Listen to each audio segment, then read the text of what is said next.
I've gotten a lot of calls lately about people being frustrated at different steps of QLA. I've also got a lot of calls on people that have succeeded in that.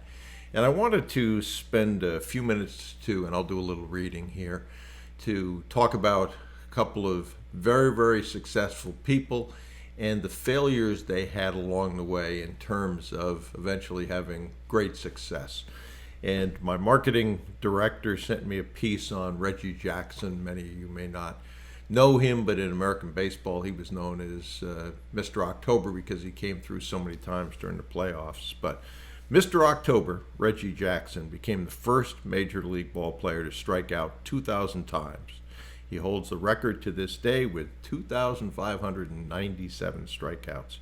Second on the all-time list for Golden Sombreros, at least 4 strikeouts in a game with 23. He led this statistic until 2014 when he was surpassed by Ryan Howard. He helped Oakland win 5 consecutive American League West divisional pennants, 3 consecutive American League pennants, and 3 consecutive World Series titles between 72 and 74. Jackson helped New York win 4 American League East divisional pennants, 3 American League pennants, and 2 consecutive World Series titles from 77 to 81. He also helped the California Angels win 2 American League West divisional pennants from 82 and 86. Jackson hit 3 consecutive home runs in Yankee Stadium in the clinching Game 6 of the 77 World Series. Jackson hit 563 career home runs and was an American League All-Star for 14 seasons.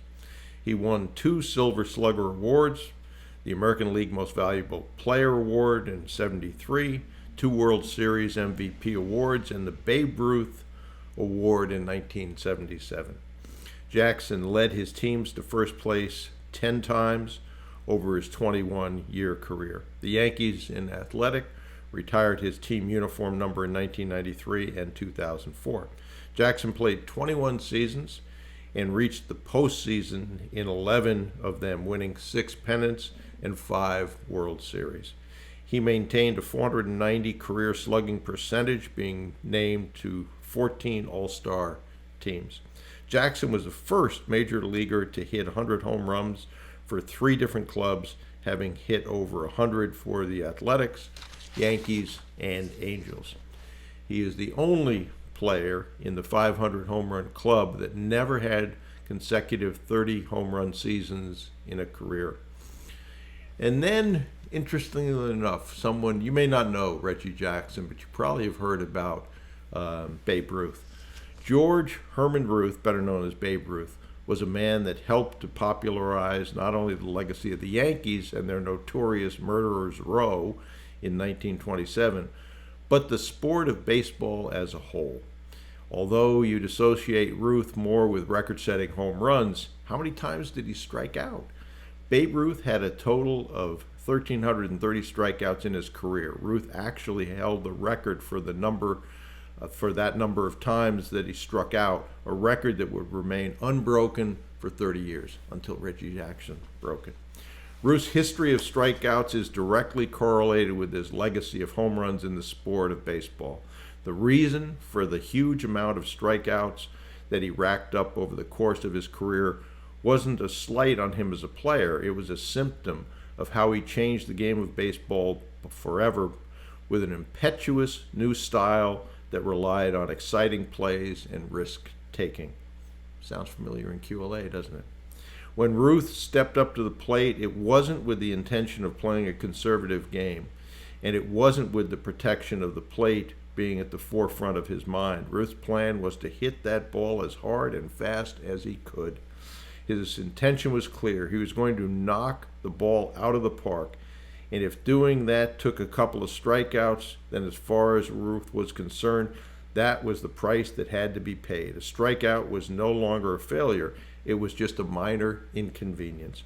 Although there are multiple versions, one great quote from Babe Ruth, which perfectly encapsulated his philosophy on the subject, was as follows: "Never let the fear of striking out get in your way." Well, that's absolutely true in QLA. You will have rejection. You will have things that don't go as quickly as you want. That's going to happen to all of us, myself included. But understand that's part of the process. You will, in fact, fail your way to success. You'll get better as you go.